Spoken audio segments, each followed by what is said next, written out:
Dođi, duše sveti, dođi po moćnom zagovoru bezgriješnog srca Marije, tvoje preljubljene zaručnice.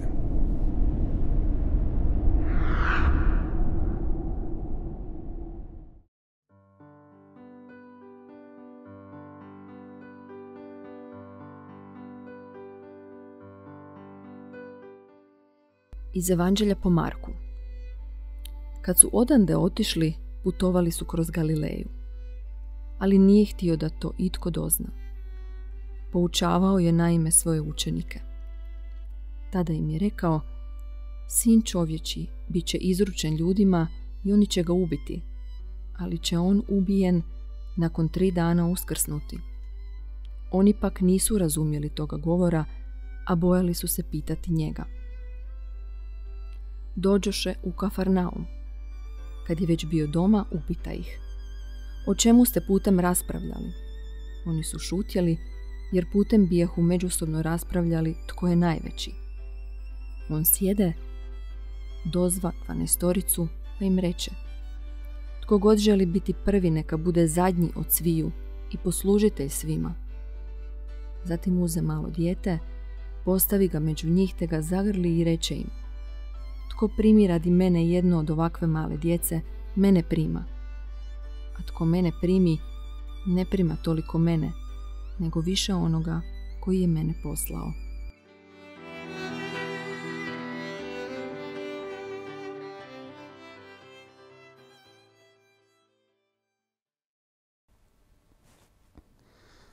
Dragi brate i draga sestro, svaki primjer kojega imamo u ljudskom životu, u našoj svakodnevnici, stavljen je pred nas upravo da ga slijedimo.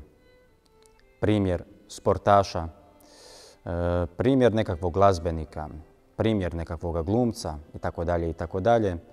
Evo upravo potiče svakoga onoga tko se bavi sportom, tko pjeva, tko želi biti glumac, evo da ga nasljeduje, da gleda tu osobu, da gleda na njezine sposobnosti i na način kako ih ta osoba koristi, da upravo također spozna u sebi sve te potencijale i pokuša ih iskoristiti u potpunosti.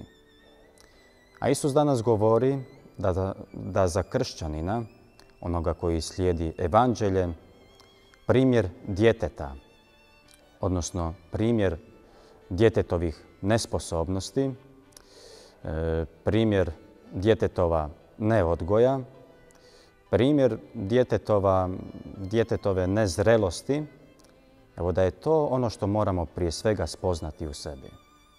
Da su to te, nazovi to tako, sposobnosti, mogućnosti koje čovjek mora spoznati u sebi da bi zaista mogao slijediti Krista, da bi zaista mogao živjeti evanđelje u potpunosti, da bi zaista mogao biti onaj koji pruža ruke Bogu i traži od njega da mu dođe pomoć. Traži od njega da on ispuni sve ono što mi ne možemo. Neka nas upravo taj primjer djeteta kojeg Isus stavlja pred nas, neka nas ohrabri evo uvidjeti i nama sve one naše slabosti, sve one naše poteškoće, našu grešnost, da je možemo hrabro predati Bogu koji će upravo svojim uskrsnućem nas preobraziti.